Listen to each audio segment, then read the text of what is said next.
أعوذ بالله من الشيطان الرجيم.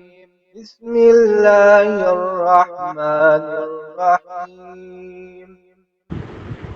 جی السلام علیکم ورحمۃ اللہ۔ اشہر الحرم کے حوالے سے سوال ہے کہ ان مہینوں کے بارے میں کچھ بیان فرما دیجیے ان کے حوالے سے۔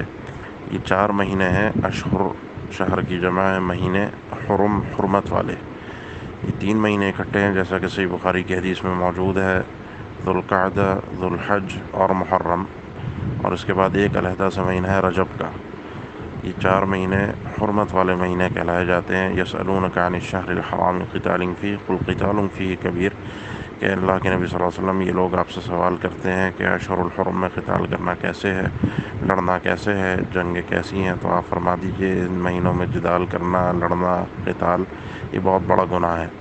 اسی وجہ سے اہل علم کہتے ہیں ان مہینوں کا نام حرمت والے مہینے رکھا گیا ہے، اور ان کا ذکر اللہ تعالی نے سورہ توبہ میں بھی ذکر فرمایا ہے کہ ان عدۃ الشہور عند اللہ 12 شہرا فی کتاب اللہ یوم خلق السماوات والارض منها 4 حرم، کہ 12 مہینے اللہ نے مقرر کیے ہیں جن میں سے 4 مہینے حرمت والے ہیں۔ لہذا فلا تظلموا فیہن انفسکم، ان مہینوں میں کسی بھی قسم کا اپنے اوپر ظلم مت کرو۔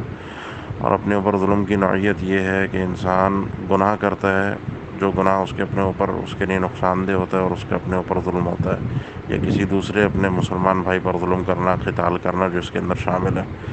دیگر مفسرین میں قتادہ رحمہ اللہ فرماتے ہیں کہ ان مہینوں کے اندر ظلم کرنا زیادہ سخت گناہ ہے، کیونکہ اللہ نے سختی سے منع فرمایا ہے۔ ظلم تو ویسے ہی حرام ہے، لیکن اللہ تعالیٰ نے ان مہینوں میں علیحدہ سے تاکید کر کے ان مہینوں کی حرمت کو اور ان مہینوں میں اس جرم کے سرزد ہونے کی شناعت اور قباحت کو مزید ذکر فرمایا، جس سے پتہ چلتا ہے کہ ان مہینوں میں گناہ کرنا، کسی قسم کا فساد، لڑائی جھگڑا، کسی کو تکلیف پہنچانا، یہ زیادہ جو ہے وہ گناہ کا باعث ہے۔